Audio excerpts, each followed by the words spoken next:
ہمارے اوپر یہ بھی تشنا اٹھایا جاتا ہے کہ جی آپ کا چونکہ حکومت کے ساتھ گٹھ جوڑ ہے، آپ تو جہاں پر بھی جاتے ہیں آپ کو کوئی اہلکار بھی مل جاتے ہیں، تو آپ کا گٹھ جوڑ ہے اس لیے آپ تحریک کے خلاف ہیں۔ تو میں نے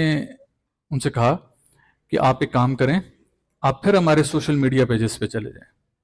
پچھلے پورے سال کے ہمارے بیانات اٹھائیں، اس میں آپ دیکھیں گے پچھلے سال 13 رجب المرجب مولا علی سرکار کی یوم ولادت کا دن، ہم نے جب اس کے لیے دربار شریف پہ محفل کا انعقاد کرنے کی کوشش کی، ہم نے این او سی بھی حاصل کر لی، تو اسی حکومت نے رات کے پہر آخری پہر اس این او سی کو کینسل کر دیا۔ تو جب ہماری عوام، ہمارے معتقدین وہاں پر پہنچے تو ان کو یہ کہہ دیا گیا کہ یہاں سے ختم ہو گئی ہے محفل، لہٰذا آپ واپس چلے جائیں۔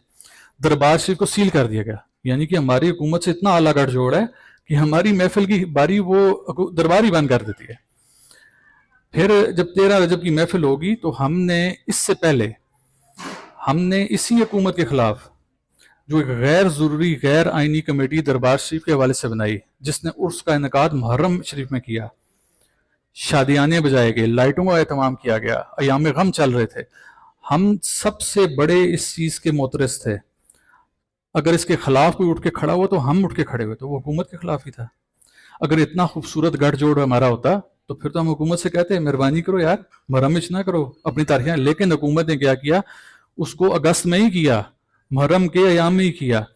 ہم نے صدا کی کہ مئی کے ایام میں کیا جائے جو اصل تاریخیں بنتی ہیں، لیکن نہیں کیا گیا۔ تو ہم نے کام کیا، ہم نے کہا چلے حکومت تو نہیں کرتی، ہم خود ہی کر لیتے ہیں۔ ہم نے جب اگلا مئی آیا ہم نے خود عرس کر لیا، پیرا اس سے منعقد کرایا۔ ہماری کوشش تھی دربار پہ ہو، لیکن ساتھ ہی دربار شریف کو پھر سیل کر دیا گیا 2 دن کے لیے۔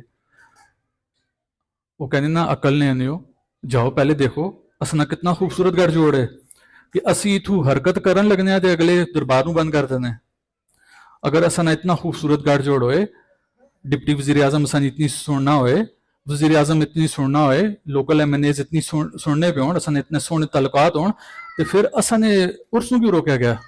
2 دن دربار نو سیل کیوں کیا گیا؟ اس کا مطلب یہ ہے کہ ہماری حکومت سے نہیں بنتی، وہ ہماری دینی معاملات میں ایک ہرڈل کریٹ کر رہی ہے، اس کو روکنے کی کوشش کر رہی ہے، لیکن ہم اصول کے مطابق چلتے ہیں۔ ایسا نہیں ہے کہ اگر وہ ہمارے لیے ہرڈل کریٹ کر رہی ہے تو دوسری کوئی تیسری پارٹی اٹھ کے آئے، وہ خواہ غلط کام کرے، ہم پھر بھی کہیں گے حکومت غلط ہے کیونکہ اس نے ہمارے ساتھ جو غلط کیا ہوا ہے۔ جہاں پر غلط ہوگی غلط بھی کہیں گے، لیکن جہاں پر اس کی غلطی نہیں بنے گی تو ہم اس کی طرف داری بھی کریں گے۔ یہ ایسے نہیں ہوتا، ہم سادات ہیں، ہم ایسے نہیں کر سکتے اگر ہمارے ساتھ انہیں کوئی غلط کام کیا تو ہم بھی ویسے ہی کریں، ایسے پھر کھوتے علاقہ میں اسی اس لات ماری ایسے بھی مار دیں گے، تو ہم تو ایسے نہیں کریں گے۔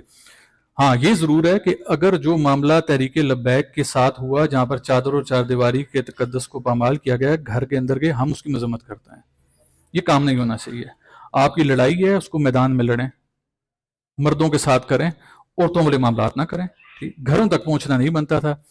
جو مریدکے میں ہوا ہم اس کی بھی مذمت کرتے ہیں،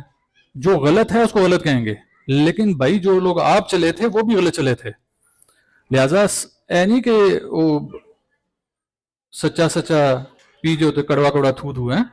اس طرح نہیں ہوتا۔ جو چیز اپنے مخالف چلی جائے آپ کہیں نہیں یہ نہیں ایسے، تو ہم حق کی بات کرتے ہیں۔ سادات کا تورا امتیاز ہی یہ ہے۔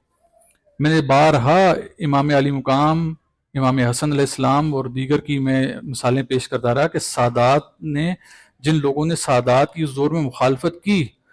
لیکن اس کے بعد وہ جہاں پر حق پر نظر آئے تو سادات نے ان کے لیے حق کے لیے آواز اٹھائی۔ تو ہمارا وہ تو رائے، ہم اس پیٹرن پہ چلیں گے، ہم کسی تحریک کے کہنے پہ نہیں چلیں گے کہ وہ ہمیں سید کی سند دے دے۔ سید کی سند کے لیے ہمارے پاس شجرہ موجود ہے، ہمیں ایک ایک قبر ثابت ہے کہ کہاں پر ہے، نال چلو، اتھو چلیں گے، کراچی چلیں گے، ادھر سدھے بغداد شریف چلے جائیں گے، ادھر سدھے سعودی عرب لے جائیں گے، ٹھیک ہے، ایک ایک قبر ثابت کریں گے، اس میں بڑے قبر، لہٰذا سانو نہ سمجھاؤ یار کہ